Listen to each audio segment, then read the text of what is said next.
Welcome back to another video.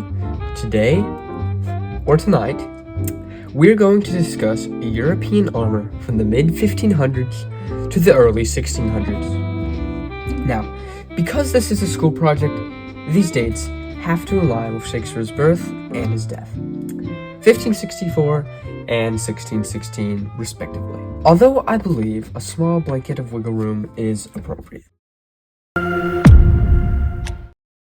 By the 16th century and the advent of the Renaissance period, plate armor had very much taken over the scene in Europe. During this time, armor was being mass-produced more easily than ever before.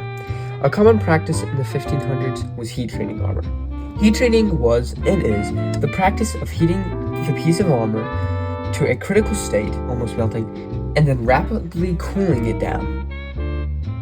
Whilst still used practically, armor as a decorative piece among high-status and wealthy people of the time began to become more common. Armor began to take on more decorative aspects, such as ornamental grooves and ridges found in earlier Gothic armor, and ornate patterns, most notably the armor worn by Henry VIII in England. Helmets are the most unique and immediately noticeable part of a knight's kit, so we'll be going over a few different types of helmets. The Burgonet helmet was a German helmet which was a transitionary helmet between the medieval and Renaissance periods.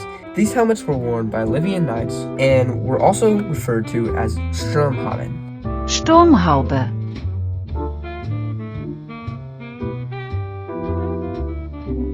The Mauryan helmet was one of the most widespread helmets of the time, being used all over Europe, and even as far east as Japan, having been introduced by Portuguese merchants.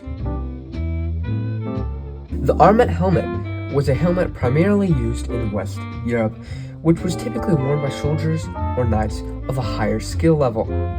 This helmet is what people often think of when referring to a medieval knight, despite it finding use mostly in the Renaissance. The Sallet helmet is what many people think of when the term Gothic armor comes up. The Sallet helmet was a rather unique looking helmet that originated in Italy, but became most popular in Germany.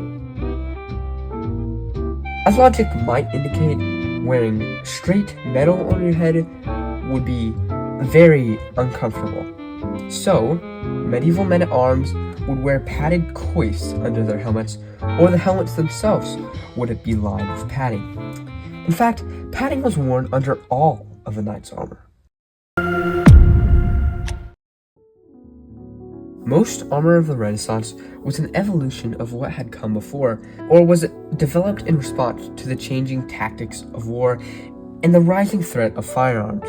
Due to the advent of black powder weaponry, armor became more and more obsolete as time went on, despite being bulletproof to early rifle ammunition.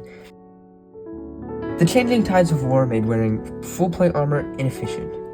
It was clear that traditional armor was becoming a thing of the past. Although chest plates and open-faced helmets were still fairly common use when the 1600s rolled around, armor was declining in use rapidly already.